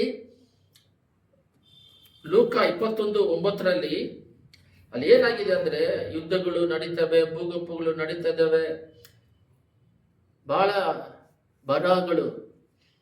ಒಂದು ನ್ಯೂಸ್ ಅನ್ನು ನಾನು ನೋಡಿದೆ, ಆ ಗೋಧಿ ಅನ್ನೋದು ಪ್ರಕಟಣೆಯಲ್ಲಿ ಕೊಟ್ಟಿದ್ದಾರೆ. ಗೋಧಿ ಅನ್ನೋದು 1 ಕಿಲೋಗೆ ಇಷ್ಟು ಮಾರ್ತಾರೆ ಅಂತ ಹೇಳಿ. ಈ ಬರೋ ಬಂದಾಗ ಗೋಧಿ ಇಂಡಿಯಾದಿಂದ ಬೇರೆ ದೇಶಕ್ಕೆ ಶಿಫ್ಟ್ ಮಾಡೋದೆಲ್ಲ ಸ್ಟಾಪ್ ಮಾಡಿದ್ದಾರೆ. 1 ಕಿಲೋ ಗೋಧಿ 1,500 ಅಂತೆ. ಚೈನಾದಲ್ಲಿ, ಶ್ರೀಲಂಕಾದಲ್ಲಿ, ಪಾಕಿಸ್ತಾನಲ್ಲಿ 1000, ಬೇರೆ ಕಡೆಗಳೆಲ್ಲ ಅದು ಸಿಗದೇ ಇದೆ ಅಂತೆ. ಯುದ್ಧಗಳು ಪ್ರಾರಂಭ, ಅದು ಉಕ್ರೇನಲ್ಲೇ ಬಹಳ ಬೆಳೆಯೋದು, ಅದು ಸ್ಟಾಪ್ ಆಗಿರೋದ್ರಿಂದ, ಮತ್ತೆ ಇಂಡಿಯಾದವರಿಗೆ ಸಾಕಾಗಲ್ಲ ಅಂತ ಸ್ಟಾಪ್ ಮಾಡಿದ್ರಂತ ನೋಡ್ತೀವಿ. ಆದ್ರೆ ಈ ರೀತಿ ಊಟದ ಬಹಳ ದೇಶಗಳಲ್ಲಿ ಊಟಕ್ಕೆ ಕೊರತೆಗಳು. ಇವಾಗ ಕೂಡ ಪೇಪರಲ್ಲಿ ಇಂಡಿಯಾದ ಬಗ್ಗೆ ಕೂಡ ಕೊಟ್ಟಿದ್ದಾರೆ. 2030ರಲ್ಲಿ ಊಟದ ಬರಹ ಬಂದು ಜಾಸ್ತಿ ಆಗುತ್ತೆ, ಊಟಗಳು ಸಿಗದೇ ಇರುವ ಸಮಸ್ಯೆಗಳು ನಮಗೆ ಜಾಸ್ತಿ ಆಗುತ್ತೆ ಅಂತ ಹೇಳ್ಬಿಟ್ಟು, ಈ ರೀತಿ ಎಷ್ಟೋ ಸಮಸ್ಯೆಗಳು, ಎಷ್ಟೋ ಬಾಧೆಗಳು ಬಂದರೂ ಕೂಡ ದೇವರು ಅವರ ಹಸ್ತದಲ್ಲಿ ನಾವು ಈ ತರ ಪ್ರಾರ್ಥನೆ ವಾಕ್ಯದಲ್ಲಿ ಮಾತ್ರ ಬಲಪಡಿಸ್ಕೊಂಡ್ರೆ ದೇವರು ನಡೆಸ್ತಾರೆ. ಒಂದು ಉದಾಹರಣೆ ಹೇಳ್ಬೇಕಂದ್ರೆ, ಐಕ್ಯ ದೇಶದಲ್ಲಿ 10 ವಿಧವಾದ ಫ್ಲೆಮಿನ್ ಇಂಗ್ಲಿಷ್ ಅಲ್ಲಿ ವಾದಗಳು ಬರ್ತಾ ಇದ್ದಾವೆ. ಆದ್ರೂ ಕೂಡ ಅಲ್ಲೇ ಒಂದೇ ಜಾಗದಲ್ಲಿ ಆ ಈಜಿಪ್ಟ್ನವರಿಗೆ ಮಾತ್ರ ಅದು ನಡೀತತೆ. ಅದೇ ಜಾಗದಲ್ಲಿ ಇಸ್ರೇಲ್ ಮಕ್ಕಳು ಅಂತ ಹೇಳ್ಬಿಟ್ಟು ಇದ್ದಾರೆ, ಅವ್ರಿಗೆ ಏನು ನಡೀತಾ ಇಲ್ಲ. ಈ ಮಳೆ ಆನೆಕಲ್ಲು ಬಂದ್ರೂ ಅವ್ರ ಮಕ್ಕಳು, ಚೊಚ್ಚಲ ಮಗಳು ಸಾಯ್ತಾ ಇದ್ರೂ ಇವ್ರಿಗೆ ಏನಾಗಲ್ಲ. ಅವ್ರ ನೀರು ರಕ್ತವಾದರೆ ಇವ್ರು ಕುಡಿಯಕ್ಕೆ ನೀರು ಇರುತ್ತೆ.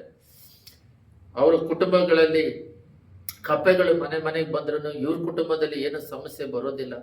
ಈ ರೀತಿ 10 ವಿಧವಾದ ಬಾಧೆಗಳು, ಗುಳ್ಳೆಗಳು, ಶರೀರದಲ್ಲೆಲ್ಲ ಗುಳ್ಳೆಗಳು ಬಂದ್ರು ಇವ್ರಿಗೆ ಬರೋದಿಲ್ಲ. ಅದೇ ರೀತಿನೇ ಅದೆಲ್ಲ ಉದಾಹರಣೆಯಾಗಿ ದೇವರು ಕೊಟ್ಟಿದ್ದಾರೆ. ಈ ಇಂಡಿಯಾ ದೇಶ ಪೂರ್ತಿ, ಪ್ರಪಂಚ ಪೂರ್ತಿ ಎಷ್ಟೋ ಸಮಸ್ಯೆಗಳು ಬಂದರೂ ಕೂಡ ಅವ್ರು ನಂಬಿರೋ ಅವ್ರ ಮಕ್ಕಳ ಮೇಲೆ ತನ್ನ ಹಸ್ತವನ್ನು ಚಾಚಿ ಅವ್ರು ನಡೆಸ್ತಾರೆ.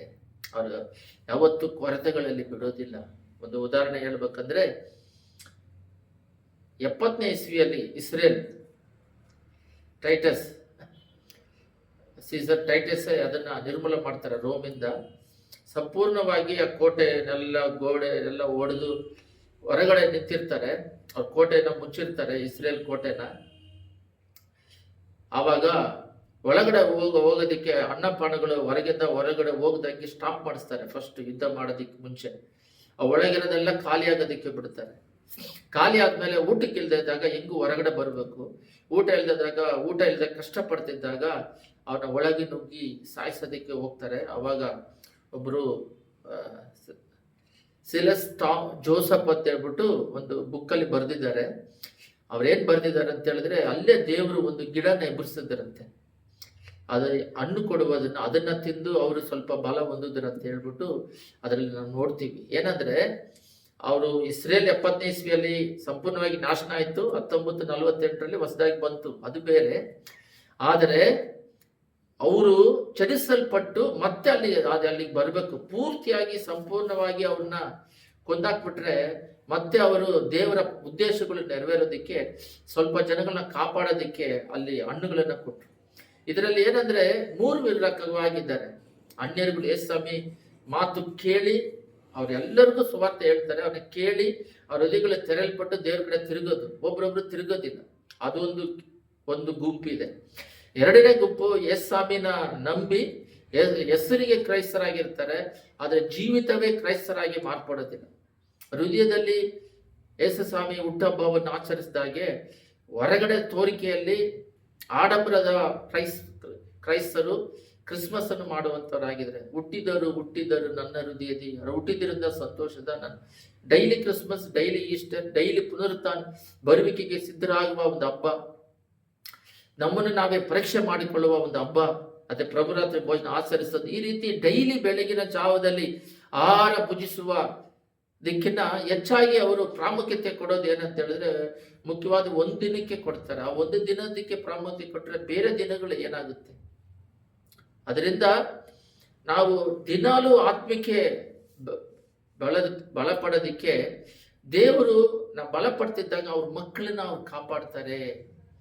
ಯಾವ ರೀತಿ ಎಲ್ಲ ಜನ ಅಳಿದು ಹೋದ್ರೂ ಇಸ್ರೇಲ್ 70ರ ಇಸವಿಯಿಂದ 80ನೇ ಸಂಪೂರ್ಣವಾಗಿ ನಾಶನ ಮಾಡ್ತಾ ಇದ್ರು ಕೂಡ, ಆದರೆ ಅವರು ಸ್ವಲ್ಪ ದಿನ ಚದುರಿಸಲ್ಪಟ್ಟು ಮತ್ತೆ ಹಿಂತಿರುಗಿ ಆ ದೇಶಕ್ಕೆ ಬರೋದಕ್ಕೋಸ್ಕರ ಕಾಪಾಡಿದ್ರು. ಅದೇ ರೀತಿ ನಮ್ಮನ್ನು ಕೂಡ ಎಷ್ಟೋ ಆಪತ್ತುಗಳು ನಡೀತಾ ಇದ್ರು ಕೂಡ ನಮ್ಮನ್ನ ಅವರ ರೆಕ್ಕೆ ಮರದಲ್ಲಿ ಇಟ್ಟು ನಮ್ಮನ್ನ ಕಾಪಾಡಿ ನಡೆಸ್ತಾರೆ. ಅದಕ್ಕೆ ಉದಾಹರಣೆಗೆ ಎಲಿಯನ್ನ ನೋಡಬೇಕು. 1 ರಾಜರು 17:7 ಓದ್ರಿ. ಫಸ್ಟ್ ಕಿಂಗ್ಸ್ 17:7 ತೆಗೆದು ಹೋದ್ರಿ. ಅಲ್ಲಿ ನೋಡ್ರಿ, ದೇಶದಲ್ಲಿ ಮಳೆ ಇಲ್ಲದ್ರಿಂದ ಕೆಲವು ದಿವಸಗಳ ನಂತರ ಹಳ್ಳವು ಬತ್ತಿ ಹೋಯಿತು. ಎಲ್ಲಿ ಕೆರೆಗಳಲ್ಲಿ ಮಳೆ ಇಲ್ಲದೆ ಇರೋದ್ರಿಂದ ಕೆರೆಗಳೆಲ್ಲ ಬತ್ತಿ ಹೋಯ್ತು. ಕೆರೆ ಎಲ್ಲ ಬತ್ತಿ ಹೋಗಿದ್ರಿಂದ ಏನಾಗುತ್ತಂದ್ರೆ, ಯೆಹೋವ ದೇವರು ಕೆಳಗಡೆ 8-9 ಆಗ ಯೆಹೋವನು ಅವನಿಗೆ, ನೀನು ಇಲ್ಲಿಂದ ಚಿದೋನ್ಯರ ಚೆರೆತ್ತ ಊರಿಗೆ ಹೊರಟು ಹೋಗಿ ಅಲ್ಲಿ ವಾಸಿಸು, ನಿನ್ನನ್ನು ಸಾಕಬೇಕೆಂದು ಅಲ್ಲಿನ ಒಬ್ಬ ವಿಧವೆಗೆ ಆಜ್ಞಾಪಿಸಿದ್ದೇನೆ. ಒಂದು ವಿಧವೆಗೆ ಆಜ್ಞಾಪಿಸಿದ್ದೇನೆ, ನೀನು ಅಲ್ಲಿಗೆ ಹೋಗು ಅಂತ ಹೇಳ್ತಾರೆ. ನೋಡ್ರಿ, ಇಂಡಿಯಾ ಪೂರ್ತಿ ಬರಹ, ಮಳೆ ಇಲ್ಲದಾಗೆ, ಎಲ್ಲೂ ಊಟ ಇಲ್ಲದೆ ಇದ್ದಾರೆ. ಇವ್ರು ಹೋಗ್ಬಿಟ್ಟು ಆ ವಿಧವೆ ಹತ್ರ ಒಂದೇ ಒಂದು ತೊಟ್ಟು ರೊಟ್ಟಿ ಕೊಡು, ಒಂದು ಪೀಸ್ ರೊಟ್ಟಿ ಕೇಳ್ತಾರೆ. ಒಂದು ಪೂರ್ತಿ ರೊಟ್ಟಿ ಅಲ್ಲ, ಒಂದು ಪೀಸ್ ರೊಟ್ಟಿ ಕೇಳ್ತಾರೆ.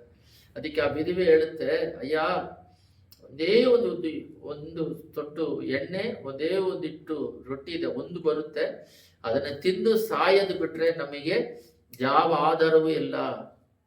ಅದರಿಂದ ಅದನ್ನ ಕೇಳ್ತೀಯ ಅಂದ್ರೆ ನಾನು ಹೇಳೋದನ್ನ ನೀನು ಕೇಳು, ಫಸ್ಟ್ ಒಂದು ಚಿಕ್ಕ ಪೀಸ್ ನನಗೆ ಕೊಡು ಅಂತ ಹೇಳಿದಾಗ ಆ ವಿಧವೆ ಹೋಗ್ಬಿಟ್ಟು ಅವ್ರು ಹೇಳ್ದಂಗೆ ಒಂದು ರೊಟ್ಟಿ ಮಾಡಿ ಅದು ಚಿಕ್ಕ ತುಂಡನ್ನು ಈ ಎಲಿಯನಿಗೆ ಕೊಟ್ಟಾಗ ಇಲ್ಲಿ ಏನಾಗುತ್ತಂದ್ರೆ, ಎಲಿಯನ್ನು ತಿಂದು ಅಲ್ಲಿ ದೇವ್ರು ಹೇಳಿದ ಹಾಗೆ 16ನೇ ವಾಕ್ಯವನ್ನು ಓದ್ರಿ.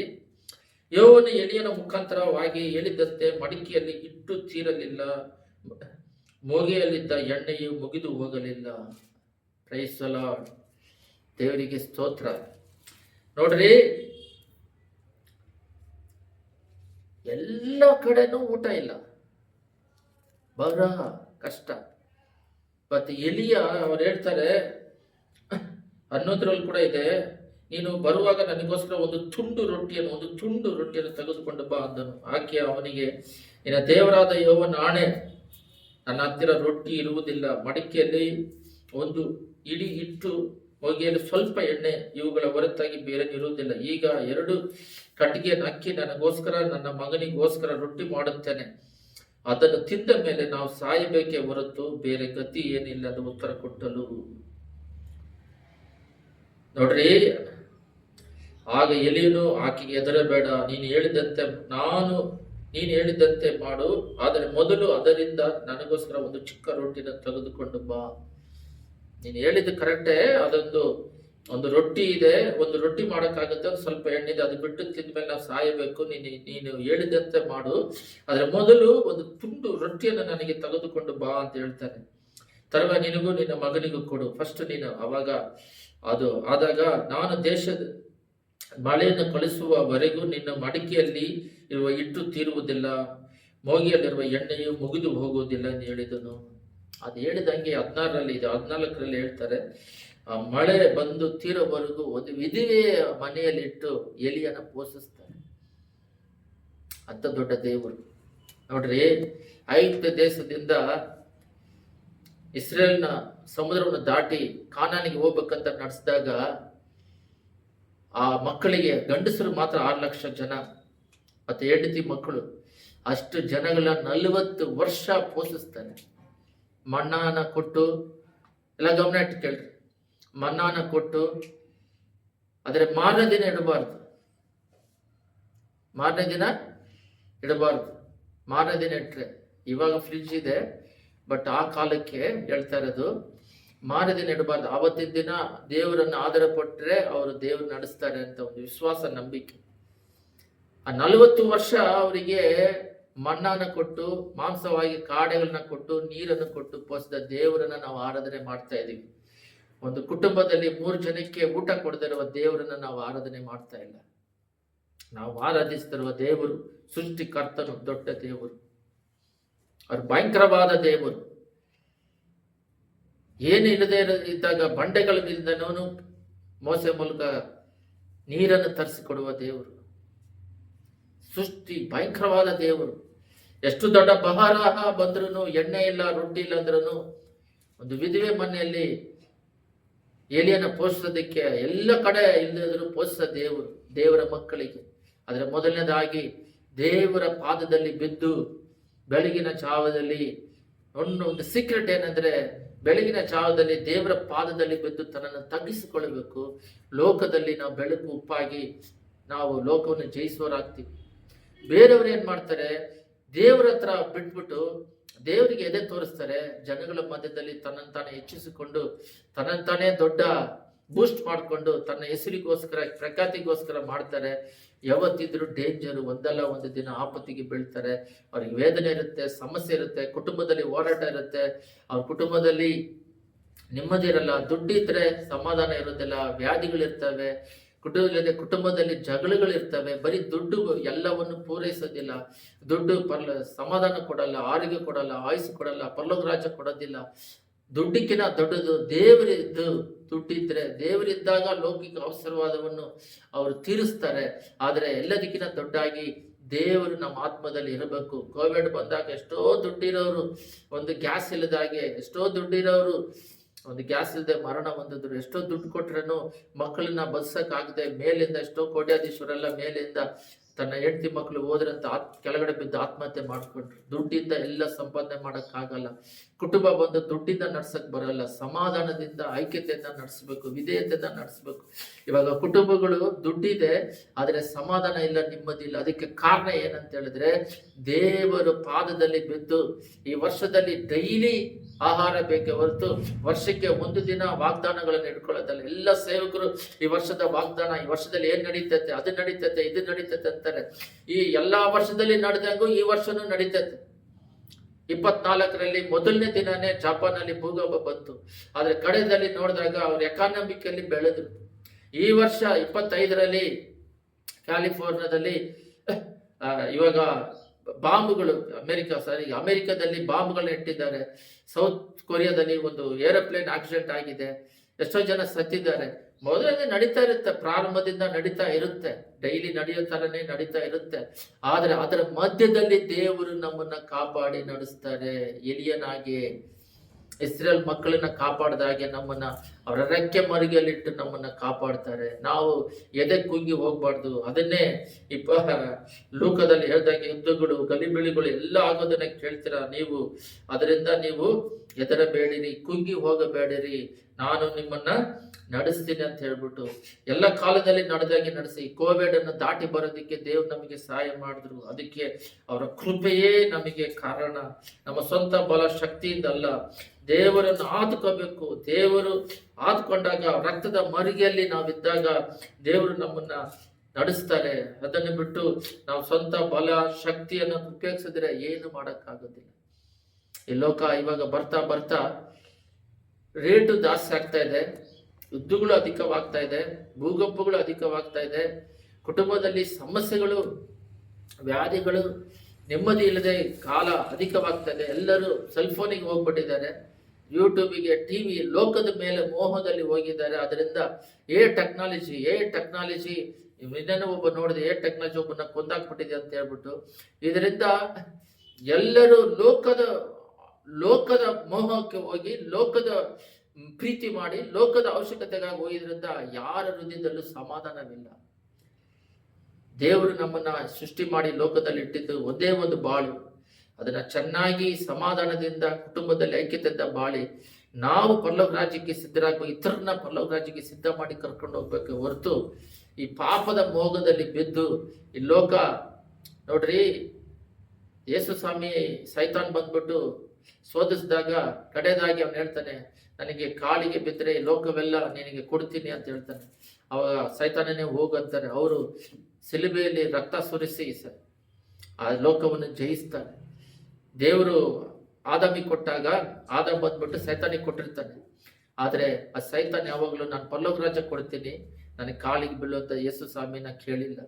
ಅದರಿಂದ ಯೇಸು ಸ್ವಾಮಿ ಲೋಕದಲ್ಲಿ ಇರೋವರೆಗೂ ನಮಗೆ ಅವರ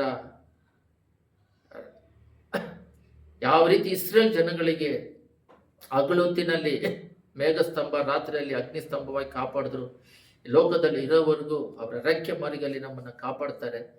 ಈ ಲೋಕ ಯಾತ್ರೆಯಲ್ಲಿ ಆ ಚಿತ್ತವನ್ನು ಮಾಡಿ ಮುಗಿಸಿ ಸಮಾಧಾನದಿಂದ ಅವರಿಗೋಸ್ಕರ ಜೀವಿಸಿದಾಗ ನಮಗೆ ಪರಲೋಕ ರಾಜ್ಯದಲ್ಲಿ ಕಿರೀಟವನ್ನು ಕೊಡಲು ಇಟ್ಟಿದ್ದಾರೆ. ಅದರಿಂದ ಪ್ರೊಟೆಕ್ಷನ್ ಅನ್ನೋದು ಈ ಲೋಕದಲ್ಲಿ ನಮಗೆ ಒಂದು ಮಕ್ಕಳನ್ನ ಹೊರಗಡೆ ಕಳಿಸ್ಬೇಕಾದ್ರೆ ದೇವರು ಪ್ರೊಟೆಕ್ಟ್ ಮಾಡಬೇಕು. ಕಥೆಯನ್ನೇ ಹೇಳಿ ನಾವು ಪ್ರಾರ್ಥನೆ ಮಾಡೋಣ. ಮಕ್ಕಳನ್ನ ತಂದೆ ತಾಯಿಗಳೆಲ್ಲರೂ ಪ್ರೀತಿ ಮಾಡ್ತಾರೆ, ಆದರೆ ಅವರಿಗೆ ಮಕ್ಕಳಿಗೆ ಕೊಡಬೇಕಾಗಿರುವ ಪ್ರೊಟೆಕ್ಷನ್ನ ಅವ್ರು ಕೊಡಕ್ಕೆ ಬರೋದಿಲ್ಲ. ಒಂದು ಸ್ಕೂಲಿಗೆ ಕಳಿಸ್ತಾರೆ, ಸ್ಕೂಲ್ ವ್ಯಾನ್ ಆಕ್ಸಿಡೆಂಟ್ ಆಗುತ್ತಾ? ಆಗಲ್ಲ. ಇವ್ರು ಹೋಗಿ ಕಾಪಾಡೋಕ್ಕಾಗುತ್ತಾ? ಅಪ್ಪ ಅಮ್ಮ ಒಂದು ಸಲ ಸ್ಕೂಲಿಗೆ ಕಳಿಸಿದ್ದಾರೆ. ಆ ಸ್ಕೂಲಿಂದ ಬರ್ಬೇಕಾದ್ರೆ ಒಂದು ಮೋರಿ ಅಲ್ಲ ಕೆಲಸ ಮಾಡ್ತಿದ್ದಾಗ ಅದು ರಿಂಗ್ನ ತೆಗೆದು ಇಟ್ಬಿಟ್ಟಿದ್ದಾರೆ. ಮಳೆ ಬಂದಿದೆ ಅಂತ ಮರ್ತು ಬಂದ್ಬಿಟ್ಟಿದ್ದಾರೆ. ಆ ಮಕ್ಕಳು ಇಬ್ರು ಅದು ನೀರು ಹೋಗ್ತಿರೋದ್ರಿಂದ ಗೊತ್ತಿಲ್ಲದ ಕಾಲಿಟ್ಟು ಇಬ್ರು ಆ ಮೋರಿ ಒಳಗಡೆ ಹೋಗ್ಬಿಟ್ರು. ಮಕ್ಕಳಿಗೆ ಗೊತ್ತಿಲ್ಲ, ಹೇಳಿದ ಮೇಲೆ ಗೊತ್ತಾಗುತ್ತೆ. ಯಾಕೆ ಅಪ್ಪ ಅಮ್ಮ ಕಾಪಾಡಬಹುದಲ್ಲ. ಆ ರೀತಿ ಮಕ್ಕಳಿಗೆ ಪ್ರೊಟೆಕ್ಷನ್, ಕುಟುಂಬಕ್ಕೆ ಪ್ರೊಟೆಕ್ಷನ್. ಇವಾಗ ನಾವೇ ದೇವ್ರು ಬಂದು ಸತ್ತ ಹಂಗೆ ಎದ್ದೇಳ್ತಾರೆ. ಅವ್ರ ರೋಗ ಇದ್ರೆ ಬೇರೆಯವ್ರಿಗೆ 38 ವರ್ಷ ಇದ್ರೆ ರೋಗದಿಂದ ಬಿಡುಗಡೆ ಮಾಡ್ತಾರೆ. ಇವಾಗ ನಮಗೆ ರೋಗ ಬಂದ್ರೆ ನಾವು ಬಿಡುಗಡೆ ಮಾಡ್ಕೊಳಕ್ ಆಗೋದಿಲ್ಲ. ನಮಗೆ ಯಾವ ಟೈಮಲ್ಲಿ ಮರಣ ಬರುತ್ತೆ ಅಂತ ಗೊತ್ತಿಲ್ಲ. ಸತ್ ಮೇಲೆ ದೇವ್ರು ಅವ್ರವರೇ ತಗಂತಾರೆ, ನಮಗೆ ತಗೊಳಕ್ಕೆ ಬರೋದಿಲ್ಲ. ನಮಗೆ ಸಮಾಧಾನ ನಾವೇ ತಗೊಳಕ್ ಬರಲ್ಲ, ದೇವ್ರು ನಮಗೆ ಕೊಡಬೇಕು. ಪಾಪ ಇದ್ರೆ ಸಮಾಧಾನ ಇರೋದಿಲ್ಲ, ವೇದನೆ ಇರುತ್ತೆ. ಅದರಿಂದ ದೇವರ ಪಾದದಲ್ಲಿ ಬಿದ್ದು ಡೈಲಿ ಅವರ ಆಹಾರವಾಗಿರುವ ಅವರ ಒಂದು ಪ್ರಾರ್ಥನೆಯ ವಾಕ್ಯದ ಬಲದಿಂದ ತುಂಬಿಸಿದಾಗ ಮಾತ್ರನೇ ನಮಗೆ ಎಲ್ಲ ಕೇಡಿನಿಂದ ಬಿಡುಗಡೆ ಆಗೋದಕ್ಕೆ ಸಾಧ್ಯ.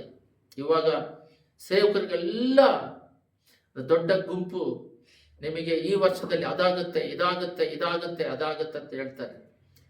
ಆದ್ರೆ ಅವನು ಪಾಪದಲ್ಲಿ ಇರ್ತಾನೆ. ಅದೇಗ್ ನಡೀತದೆ ಅವನಿಗೆ? ಪಾಪ ಇದ್ದಾಗ ಯೆಶಾಯ 59:1-2 ನಾವೆಷ್ಟೇ ಪ್ರೇಯರ್ ಮಾಡಿದ್ರು ಕೂಡ ಅವ್ರ ಕಿವಿ ಕೇಳೋದಿಲ್ಲ. ನಾವೆಷ್ಟೇ ಪ್ರೇಯರ್ ಮಾಡಿದ್ರು ಕೂಡ ಅವರು ರಕ್ಷಿಸಲಾರದ ಕೈ ಮುಟ್ಟುಗೈಯಲ್ಲ. ನಮ್ಮ ಪಾಪಗಳೇ ದೇವರಿಗೆ ನಮಗೆ ದೂರ ಮಾಡಿದೆ. ಪಾಪ ಇದ್ದವರಿಗೆ ಹೆಂಗ್ ಬ್ಲೆಸ್ಸಿಂಗ್ ಸಿಗುತ್ತೆ? ನೀತಿ ಜ್ಞಾನೋಕ್ತಿಗಳು 28:20 ಹೇಳಿದ್ದಾರೆ, ನೀತಿವಂತನು ಎಲ್ಲ ವಿಧವಾದ ಆಶೀರ್ವಾದವನ್ನು ಹೊಂದುತ್ತಾನೆ ಅಂತ ಹೇಳ್ಬಿಟ್ಟು. ನಾವು ನೀತಿವಂತರಾಗಿದ್ದಾಗ ಬ್ಲೆಸ್ಸಿಂಗ್ ಸಿಗುತ್ತೆ. ಡೈಲಿ ದೇವರ ಐಕ್ಯತೆಯಲ್ಲಿ ಇದ್ದಾಗ ಡೈಲಿ ಅದಕ್ಕೆ ಬೇಕಾಗಿರೋ ಆತ್ಮಿಕ ಅಭಿಷೇಕದಿಂದ ತುಂಬಲಿಕ್ಕುವಂತೆ ಮಾಡಿ ಡೈಲಿ ನಡೆಸ್ತಾರೆ.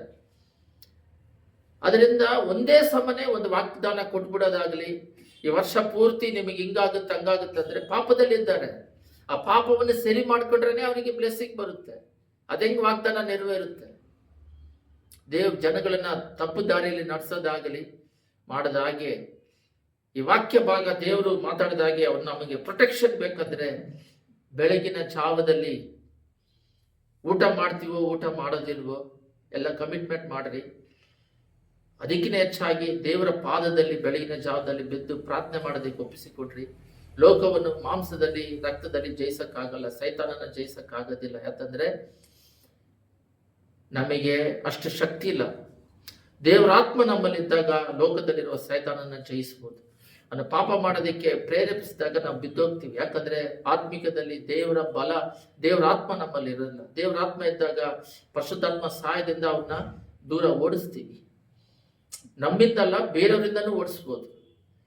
ಪ್ರಾರಂಭದಲ್ಲಿ ದೇವ್ರು ನಂಬಿದಾಗ ಸೈತಾನ್ ನಮ್ಮನ್ನು ಆಳ್ವಿಕೆ ಮಾಡ್ತಿರ್ತಾನೆ. ನಾವು ಅದರಿಂದ ಬಿಡುಗಡೆ ಆಗಕ್ಕಾಗೋದಿಲ್ಲ. ದೇವ್ರನ್ನ ನಂಬಿದಾಗ ನಮ್ಮನ್ನು ನಾವು ಬಿಡುಗಡೆ ಮಾಡ್ಕೋಬಹುದು, ಬೇರೆಯವ್ರನ್ನು ಕೂಡ ಪ್ರಾರ್ಥನೆ ಮಾಡಿ ಬಿಡುಗಡೆ ಮಾಡಬಹುದು. ಎಷ್ಟೋ ಸಾರಿ ಪ್ರಾರ್ಥನೆ ಮಾಡಿದಾಗ ಬೇರೆಯವರಿಂದ ದೆವ್ವಗಳು, ವ್ಯಾಧಿಗಳು ಸ್ವಸ್ಥತೆ ಅದನ್ನು ನೋಡ್ಬೋದು. ಅದರಿಂದ ನಮ್ಮನ್ನು ಬಿಡುಗಡೆ ಮಾಡಿಕೊಂಡು ಬೇರೆಯವ್ರನ್ನ ಬಿಡುಗಡೆ ಮಾಡೋದಕ್ಕೆ ಪ್ರೊಟೆಕ್ಷನ್ ಆಗಿ ನಾವು ಈ 2025 ನಾವು ಸಕ್ಸಸ್ಫುಲ್ ಆಗಿ ನಡೆಯೋದಕ್ಕೆ ಬೆಳಗಿನ ಜಾವದಲ್ಲಿ ದೇವರ ಪಾದವನ್ನು ಹಿಡ್ಕೋಬೇಕು. ವರ್ಷಕ್ಕೆ ಒಂದು ವಾಗ್ದಾನ ಸಿರೋಗೋದಿಲ್ಲ. ಡೈಲಿ ವಾಗ್ದಾನಗಳನ್ನ, ಅವರ ವಾಕ್ಯಗಳನ್ನ ಒಂದು ವಾಕ್ಯವಾದರೂ ಓದಿ ಅದನ್ನ ಮೆಡಿಟೇಟ್ ಧ್ಯಾನಿಸಿ ಅದರಿಂದ ಆತ್ಮಕ್ಕೆ ಬಲ ಹೊಂದಿ ಬದುಕೋದಿಕ್ಕೆ ಮಾಡಿದಾಗ ದೇವರು ಖಂಡಿತವಾಗಲು ಎಲಿಯನಿಗೆ ಪೋಷಿಸಿದಾಗೆ ಇಸ್ರೇಲ್ ಜನಗಳನ್ನ ನಡೆಸಿದ ಹಾಗೆ ನಮ್ಮನ್ನು ಕೂಡ ದೇವರು ನಡೆಸೋದಕ್ಕೆ ಶಕ್ತಿವಂತರಾಗಿದ್ದಾರೆ. ಲೋಕದಲ್ಲಿ ಎಷ್ಟೋ ಸಂಭವಗಳು ನಡೆದ್ರು ಕೂಡ, ಎಷ್ಟೇ ಕಾರ್ಯಗಳು ನಡೆದ್ರು ಕೂಡ ಆ ರಸದ ಕೆಳಗಡೆ ನಮ್ಮನ್ನ ದಾಚಿ ಕಾಪಾಡ್ತಾರೆ. ಎಲ್ಲರ ಕಣ್ಣುಗಳನ್ನು ಮುಚ್ಚಿ ಪ್ರಾರ್ಥನೆ ಮಾಡೋಣ. ಯೇಸುವೇ ಅಪ್ಪ, ಹೊಸ ವರ್ಷದ ಪ್ರೊಟೆಕ್ಷನ್, ಈ ವರ್ಷ ಪೂರ್ತಿ ನೀವು ನಮ್ಮನ್ನ ಕೋಳಿತನ ಮರಿಯನ್ನು ರೆಕ್ಕೆ ಕೆಳಗೆ ಕಾಪಾಡುವಂತೆ ನಮ್ಮನ್ನು ಕಾಪಾಡೋದಿಕ್ಕೆ ಒಂದೇ ಕಾರಣ, ನಾನು ಬೆಳಗಿನ ಜಾವದಲ್ಲಿ ನಿಮ್ಮ ಪಾದದಲ್ಲಿ ಬಿದ್ದಿರೋದು. ಶರೀರದಲ್ಲಿ ಬೆಳಗ್ಗೆ ಮಧ್ಯಾಹ್ನ ನೈಟ್ ಊಟ ಮಾಡದಿದ್ದಾಗ, ಒಂದು ದಿನ ಊಟ ಮಾಡದಿದ್ರೆ ಯಾವ ರೀತಿ ಶರೀರ ಬಲನಿತ ಆಗುತ್ತೋ, ಆತ್ಮಕ್ಕೆ ತಂದೆ ನಿನ್ನ ಪ್ರಾರ್ಥನೆ ವಾಕ್ಯ ಇಲ್ಲದಿದ್ದಾಗ, ಒಂದು ದಿನ ವಾಕ್ಯದ ಶಕ್ತಿ ಇಲ್ಲದೆ ಇದ್ದಾಗ, ಈ ಲೋಕಕ್ಕೆ ನಾವು ಹೋದಾಗ ಲೋಕವನ್ನು ಜಯಿಸಲು ಆಗೋದಿಲ್ಲ. ಅದಕ್ಕೆ ಕಾರಣ ಆತ್ಮಿಕ ಶಕ್ತಿ ಇಲ್ಲ. ಈ ಆತ್ಮಕ್ಕೆ ಬಲವಾದ ಶಕ್ತಿ ಬೇಕಂದ್ರೆ, ಬಲವಾದ ನಮ್ಮ ಜೀವಿತಕ್ಕೆ, ವ್ಯಕ್ತಿಗವಾದ ಜೀವಿತಕ್ಕೆ, ಕುಟುಂಬಕ್ಕೆ ಒಂದು ಪ್ರೊಟೆಕ್ಷನ್ ಬೇಕಂದ್ರೆ ಅದಕ್ಕೆ ಬೇಕಾಗಿರೋದು ನಿನ್ನ ಐಕ್ಯತೆ. ಯೇಸು ಸ್ವಾಮಿಯೇ ಆಗಿರುವ ನೀನು ಯೆಶಾಯ 54 ಹೇಳಿದಾಗೆ ಬೆಳಗ್ಗೆ ಬೆಳಗ್ಗೆ ಶಿಕ್ಷಿತನಂತೆ ದೇವರ ಪಾದದಲ್ಲಿ ಕೂತು ನೀನು ಕಲಿತು ಜನಗಳಿಗೆ ಬೋಧಿಸಿದ ಹಾಗೆ ಬದುಕಿದ ಹಾಗೆ ನಾವು ಕೂಡ ನಿನ್ನ ಬೆಳಗಿನ ಜಾವದಲ್ಲಿ ನಿನ್ನನ್ನು ಕಲಿತುಕೊಳ್ಳುವಂತೆ ಕೃಪೆ ಮಾಡು. ವಾಕ್ಯದಲ್ಲಿ ಶಕ್ತಿ ಉಳ್ಳ ವಾಕ್ಯವನ್ನು, ವಾಕ್ಯವೇ ದೇವರು, ದೇವರೇ ವಾಕ್ಯ, ವಾಕ್ಯವೇ ಸತ್ಯವಾಗಿದೆ. ವಾಕ್ಯ ದೇವರು ಸತ್ಯ, ನಾನೇ ಮಾರ್ಗವು ಸತ್ಯವು ಜೀವವೂ ಆಗಿದ್ದೀನಿ ಅಂತೀರ. ದೇವರೇ ಮಾರ್ಗ, ದೇವರೇ ಸತ್ಯ. ಈ ಒಳ್ಳೆ ಮಾರ್ಗದಲ್ಲಿ ನಡೆಯೋದಕ್ಕೆ ನಿನ್ನ ವಾಕ್ಯವನ್ನು ಹಿಡಿದುಕೊಂಡು, ಖಡ್ಗವನ್ನು ಹಿಡಿದುಕೊಂಡು ಈ ಲೋಕ ಯಾತ್ರೆಯನ್ನು ಮುಗಿಸೋದಿಕ್ಕೆ ಕೃಪೆ ಮಾಡು. ನಿನ್ನ ವಾಕ್ಯ ನಮಗೆ ಬಲವುಳ್ಳದಾಗಿದೆ, ಶಕ್ತಿ ಉಳ್ಳದಾಗಿದೆ. ಆಕಾಶ ಭೂಮಿ ಅಳಿದರೂ ವಾಕ್ಯ ಅಳಿದು ಹೋಗೋದಾಗಿದೆ. ಪ್ರಾರಂಭದಿಂದ ಲೋಕದಲ್ಲಿ ಜೀವಿಸೋದಕ್ಕೆ ದಾರಿ ತೋರಿಸುವುದಾಗಿದೆ. ಯೇಸುವೆ, ಏನ್ ಮಾತಾಡಬೇಕು, ಏನ್ ಯೋಚನೆ ಮಾಡಬೇಕು ಅನ್ನೋದನ್ನ ತೋರಿಸ್ಕೊಡೋದಾಗಿದೆ.